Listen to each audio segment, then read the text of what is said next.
Hello, this is Dr. Stephanie Reed, the founder of Your Healing Place, moving you from panic to empowerment. If you are a member of the Elite 25, you know exactly what that means. So this video is specifically for you. The reason why I'm refreshing this video or refreshing this topic is because you know that through office visits and coaching calls, we talk about this all the time.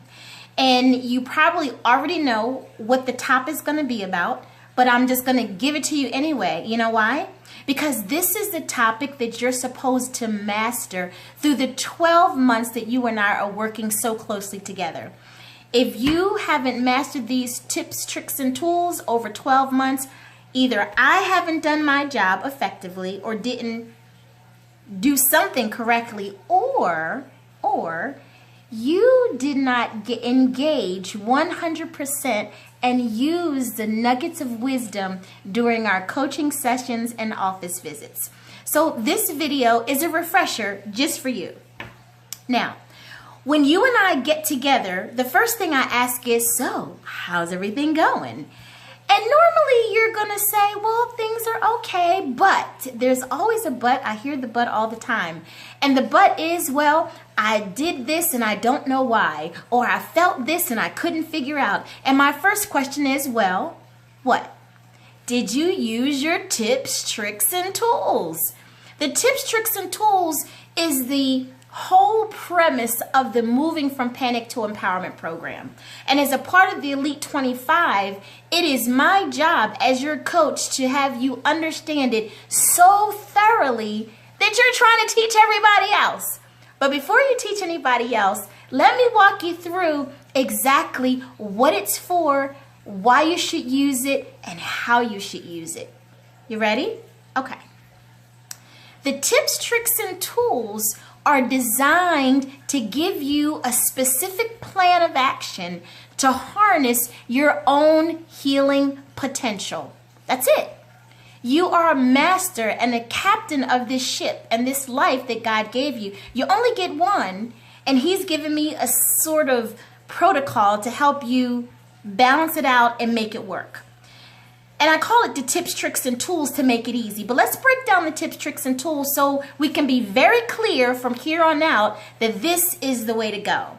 Number one, the tip is set in place for you to get grounded. If you're not grounded in a moment of crisis or a moment of change or a moment of something, then the first thing you're going to do is panic. And that's the last thing we want you to do. We're moving from panic to empowerment. Remember? Remember. So, getting grounded is the key component of the first tip. That's the only reason why we do it. Science and research has said there are 4 components of health: how you sleep, how your energy is, how your moods are, and how your bowels. And I usually do it sleep, energy, bowels, and mood. So do it with me. Sleep, energy, bowels, mood. The acronym is SEBM. The reason why we check in with the sleep, energy, bowels, and mood is because for the most part, if they're pretty consistent on an upswing, that means your health is probably pretty okay. But if you find that there's a decline in the sleep, energy, and bowels, and mood, then that's point of investigation. And what's the first point of investigation? To panic? Absolutely not. You're not going to panic because you've had constipation. That's concerning, but not a panic. You're not going to panic because you haven't been able to sleep. Concerning, yes, but not anything to panic for. Same thing with your energy and your mood. But the next thing you can do is to do a little trick. The trick is acknowledging that you are powerful and you have some control over this stuff. The control is you have control over what you eat, what you drink, what you inhale, and what you rub on your skin. You know why? Because it's those actions that you would have done that would have a direct impact on your sleep, energy, bowels, and mood. So for instance, if something is off sleep, energy, bowels, and mood, you should be able to backtrack and go, did I eat something? Did I drink? Oh yeah, it was that cake. Yeah, cake creates inflammation, creates indigestion, and it can make your joints hurt 24 hours later.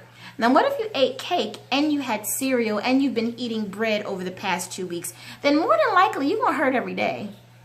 And for you to say, oh my God, I've been hurting all week long, I can't figure it out. Yes, you can. Before you make an appointment to go see an orthopedic specialist who would be happy to cut on you or to give you an anti-inflammatory or potentially get you addicted to oxycodone, Percocet, or the like, you can say to yourself, what have I done to contribute to this feedback that my body's giving me? I've been eating X. So that's the tip and that's the trick. The tip is get grounded. The trick is establish your sense of control. What have you contributed to it? And then finally, the tool is, I understand that my spirit is the boss and I am a spirit, mind, and a body in that order. So when you do the tips and the tricks, that's the easy part. That's the part that gets you out of the panic zone. But using the tool is the thing that really brings you into wellness beyond your wildest dreams. We're trying to get transformation here. And the tool is important because that's where you learn how to reflect, reframe, and renew. And you learn that from reading From Panic to Empowerment. So what is reflection? Understanding that you're an emotional being, your spirit. And so the first thing you say for reflection is, how am I feeling? Get to the emotion of your circumstance. So if you're not sleeping well, once you've established what you eat, what you drink, what you inhale, rub on your skin, say to yourself, what emotion am I experiencing when I'm having insomnia? Or low energy, or maybe my bowels are off, or my mood is a little strange. What am I feeling? What is that feeling? If you can pinpoint the feeling to see if you can get to the story. The story is what's creating the agitation. And if you can transform and reframe that story, then your body will relax. And with relaxation comes healing, right?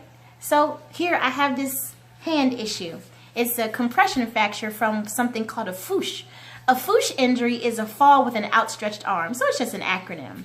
And during this healing process, I've been trying to relax and do whatever I need to do to just chill. But I noticed that when I get tense, my arm hurts. Yeah, there's no healing in stress and tension. So that's when we have to make some changes.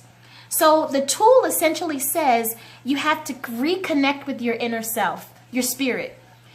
Get to the story. How do you get to the story? Well, you know this. You journal your emotions. If you don't know right off the cuff what your emotions are, you have a special tool. Beyond the tips, tricks, and tools of Reflect, Reframe, Renew, you have your Zytoscan emotions. And your Zytoscan emotions are what you should be journaling to find your story. Now, once you find the story and it unfolds for you, you might not be able to reframe it, but at least you have something. And it's that information that you and I use to find the root cause of your dysfunction by reframing the story during the coaching calls. So that is your recap of using your tips, tricks, and tools.